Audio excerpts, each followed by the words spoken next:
भाई कुछ शक लोग हथियार लेकर आए जी। और अपनी प्रदर्शन करके गए हैं। अपने परिवार अपने बच्चों को छोड़ छोड़ कर आए थे कि 2-4 दिन कश्मीर का लुत्फ उठाए, उन वादियों को और जाए।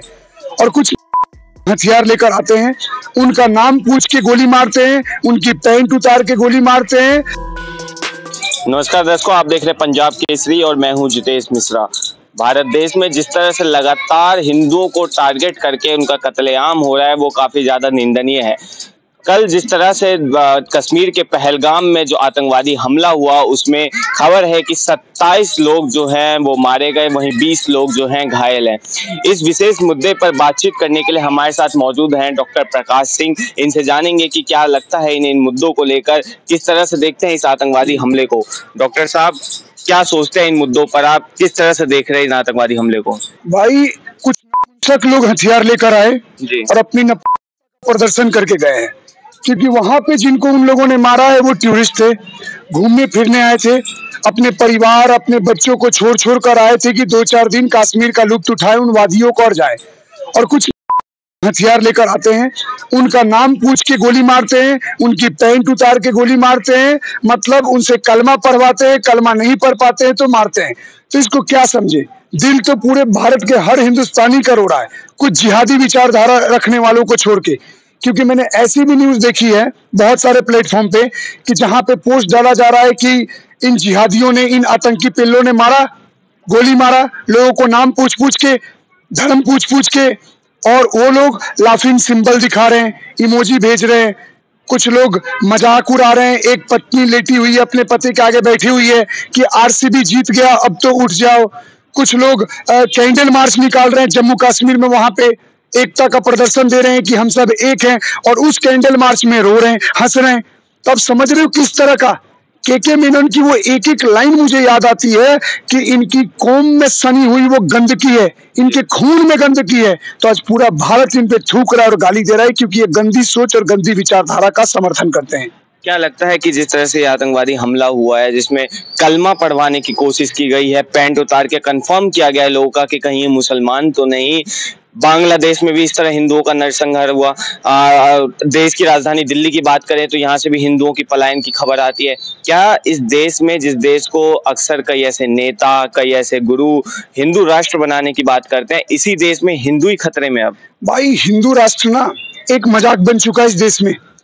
हर संगठन के जो ठेकेदार उठते हैं ना, अगले दिन हम हिंदू राष्ट्र बनाएंगे, हिंदू राष्ट्र बनाएंगे। क्यों बेवकूफ बना रहे हो? जिस देश में मेजोरिटी कम्युनिटी हिंदू धर्मांतरण के खिलाफ बिल लाने के लिए लड़ रही है, धर्मांतरण के खिलाफ बिल ला रही है, कन्वर्जन को रोकने की बात कर रही है, आप लग रहा है वो हिंदू राष्ट्र बनेगा? ये बनने देंगे? किस तरह के हिंदू है भाई? ये हम भ्रम में जी रहे हैं। सारे अलग अलग जो ये संगठन के ठेकेदार बने हुए हैं ना, सिर्फ अपनी राजनीति देख रहे हैं, अपने संगठन के लिए लड़ रहे हैं।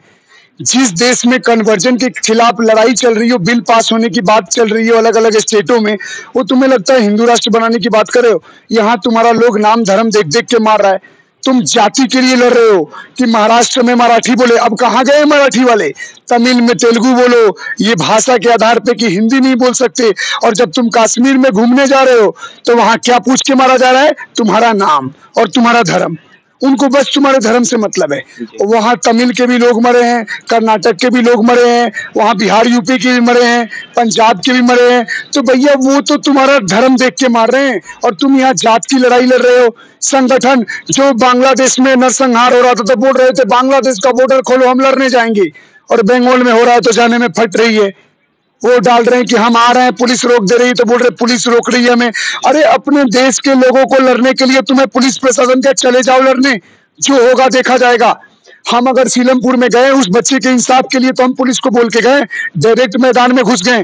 वीर हो तो वीरता का प्रमाण दो, तक और कायरों की तरह मत रहो। ये जो घुस के हमारे लोगों को नाम पूछ पूछ के मारे हैं, कसम से बता रहा हूं, अगर हमारे कुछ जैसे विचारधारा के लोग रहते ना और उनके पास बंदूक रहती, मैं सीधा खोपड़ी में ठोक ठोक के को मार देता, चाहे जो सजा मिलना होता मिले। क्योंकि इन लोगों के ऊपर रहम करना बिल्कुल बेकार है यार। तुम पाकिस्तान से घुस रहे हो, सपोर्ट कौन कर रहा है? वहीं के लोकल लोग कर रहे हैं। पहले तो उन लोकल लोगों का इलाज करो। नहीं, वो लोकल लोग तो कैंडल मार्च निकाल रहे हैं, वो दुख बयां कर रहे हैं। लोकल लोगों का दिखा रहा हूँ, इनकी नीचता ही दिखा रहा हूँ। तुम 1 मिनट रुक जाओ। लोकल लोग तुम भाई जिनकी बात कर रहे हो हंस रहे हैं। ये देखो, जरा दिखाना भाई साहब कैमरा पे। यहाँ पे हंस रहे हैं कैंडल मार्च में, प्रोटेस्ट में, इनके चेहरों पे हंसी है। अब क्या उम्मीद कर रहे हो? ये पता है कैंडल मार्च क्यों निकाला गया है? बस अपनी नाकामियों को छुपाने के लिए, बस दिखाने के लिए कि हम उन मुसलमानों जैसा नहीं है जो मुसलमान वो अटैक किए हैं। फिर कुछ से ह्यूमन चेन बना लेंगे, हम कश्मीरियों को बचा रहे हैं। ये नाटक अब बंद कर दें। जी। देश आगे बढ़ चुका है और डिजिटल युग इतना आगे है कि तुम्हारी एक एक कुकर्म दिख रही है। जहां ये ज्यादा हो जा रहे हैं वहां तुम बिजनेस नहीं कर सकते, तुम वहां रिपोर्टिंग नहीं कर सकते, बहन बेटियां नहीं घूम सकती, स्कूल नहीं जा सकते। एसी वाला हो, स्कूटर वाला हो, फल वाला हो, सब्जी वाला हो, नाई वाला हो, जिम वाला हो, आईटी सेक्टर में, गवर्नमेंट फील्ड में, मेडिकल लाइन में, जहां जहां ये रह रहे हैं वहां ये गंदगी कर रहे हैं। खून में गंदगी सनी हुई है, कौम में डीएनए में गंदगी और पर आतंकवाद है, इसीलिए इस तरह का काम कर रहे हैं। और हमारी भाषा जिनको बुरी लग रही है ना, तो इस तरह का भाषा बोलना सीख जाओ इस देश में, क्योंकि जब तक आप खुल के बोलना स्टार्ट नहीं करोगे आप लड़ोगे क्या? खाक लड़ोगे। आज अपने लोगों के लिए आप दो शब्द बोल नहीं सकते, कल आप सोचते हो कि वो लोग करेंगे। आतंकवादी हमले पर लगातार जो है तंज कसे जा रहे हैं तमाम राजनीतिक दल के द्वारा। राहुल गांधी का बयान आता है कि जो ये घटना हुई है काफी निंदनीय है, पर कहीं ना कहीं ये केंद्र सरकार की विफलता है कि पहले तो उन्होंने कश्मीर के टूरिज्म को सुनो, कल से ये बीजेपी को बोलना स्टार्ट करेंगे। तुम दो तीन पत्रकार महोदय तुम इंतजार करो जितेश भाई, ये 4 दिन बाद बोलते मिलेंगे कि बीजेपी ने पाकिस्तान में कांटेक्ट किया वहां के लोगों से और उनको भेजा लड़ने के लिए। हर चीज में पॉलिटिक्स करते हैं, हर चीज में। ठीक है, वहां पे व्यवस्था सुधर रही है, लोग जा रहे हैं, तो वहां पे लोग जा रहे हैं। अगर वहां हमला हुआ है तो कोई ना कोई तो वहां लोकल लोग सपोर्ट किया होगा ना, लोकल लोग सपोर्ट किया होगा कि जाओ उस जगह में लोग खुला घूमते हैं, जाओ एक हमला कर दो। इसमें सबसे ज्यादा लिप्त वहीं के लोग हैं। सरकार वापस से उनकी पावर छीन ले, वापस से केंद्र शासित प्रदेश बनाए, वापस से सेना को रखे और टाइट माहौल रखे। खासकर जितने भी सेंसिटिव एरिया हैं, जैसे कश्मीर हो गया, बंगाल हो गया, केरल हो गया, पंजाब साइड हो गया, जो जो एरिया टूटने की कगार पे उनके कड़ी से कड़ी शासन लाओ। और नहीं लाओगे तो वही हाल होगा जो मणिपुर में हुआ। अब जाके तुमने राष्ट्रपति शासन लगाया, सब कुछ खोदोगे एक दिन अगर अभी सख्त नहीं बने तो। क्या लगता है, वैसे मानते हैं आप कि सरकार, केंद्र सरकार की विफलता है कि टूरिज्म को बढ़ावा दे दिया पर लोगों की सेफ्टी के बारे में जरा नहीं सोचा? अगर लगता था कि अगर 1% भी अभी कश्मीर खतरे में है, रेड अलर्ट एरिया है, तो वहां पे टूरिज्म को बढ़ावा नहीं देना चाहिए था। मेरे भाई एक बात सुनो, एक लॉजिकली अगर मैं बात बोलूंगा, तुम्हें कैसे पता कौन आतंकी है कौन अच्छा आदमी है? बम फटने को तो यहाँ गाजियाबाद में बम फट सकता है, बम फटने को दिल्ली में हो सकता है, केरल में हो सकता है। अभी तो तुम्हारे लिए सुरक्षित लग रहा है ना जिस जगह में इंटरव्यू ले रहे हो। और कोई आदमी पाकिस्तान से घुसते हुए, लद्दाख होते हुए, इधर होते हुए का हिमाचल होते हुए और दिल्ली में घुस जाए, फिर दिल्ली से घुस के गाजियाबाद में आ जाए और गाजियाबाद में इस जगह में आए और तुम्हारे और हमको गोली मार के चला जाए, तो इसमें तुम किसको दोष दोगे कि उत्तर प्रदेश सरकार ने काम अच्छा नहीं किया? अरे भैया तुम कैसे पहचानोगे? ठीक है, चेकिंग होता है, हाई अलर्ट है, सेना है, खुफिया एजेंसियां है, लेकिन हम भगवान तो नहीं है कि हर किसी को पहचान ले। तुम अच्छा बन के घुसे, शरणार्थी बन के घुसते हो और उस देश को मिटा देते हो, तो कैसे पता था उन देश वालों को कि तुम जिहादी मिटाने आए हो? वैसे ही वो घुसे होंगे अच्छा बन के, वहां के लोकल लोगों ने सपोर्ट किया होगा, वो अंदर घुस के आए और ओपन ग्राउंड में मार दिया। तो ये तो आप समझो, ये प्रीप्लान्ड अटैक है जिसमें कोई कुछ नहीं कर सकता। हाँ, लेकिन इस एक्शन का रिएक्शन खतरनाक होना चाहिए। क्या लगता है क्या रिएक्शन होगा पुलवामा के बाद? जिस तरह से बदला लिया गया था पाकिस्तान से, क्या ऐसे किसी बदले की उम्मीद में है या फिर कुछ नया चाहते हैं कि कुछ नया हो कि जिससे पाकिस्तान की आर्मी या आतंकवादी ध्यान रखें? बिल्कुल, मैं तो बोलूं इसी हमले में तुम पीओके भी ले लो जी, मिटा दो साले आतंकवादियों को जो नाम धर्म पूछ के मार रहे हो। इधर के धर्म वालों से तो उम्मीद मुझे बिल्कुल भी नहीं है। कम से कम तुम्हें जिस चीज के लिए चूज करके लाया गया वो तो कर दो, ठोको, सीधा ठोको।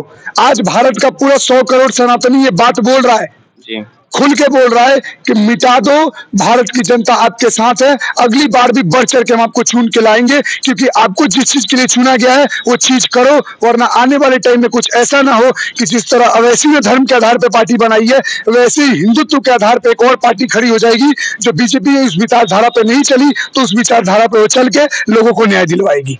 जी, तो जिस तरह से जो पहलगाम में ये आतंकी हमला हुआ है, 27 लोगों की मौत होने की खबर है, वहीं 20 लोग जो हैं इस आतंकी हमले में घायल हुए हैं।